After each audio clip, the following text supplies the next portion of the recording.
Он стал голосом своего народа и за это заплатил жизнью. Его спектакли собирали залы, а его объявили врагом. Он родился в бедной семье, с ранних лет знал, что такое нужда. В 13 лет он уехал в Казань, искать свое будущее, искать шанс.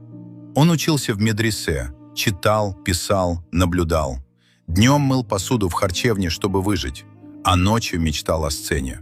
И у него получилось. Залы были полны, театр полюбил его пьесы любили.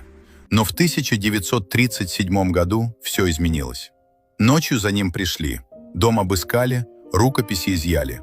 Следствие прошло быстро, без открытого суда, без возможности оправдаться.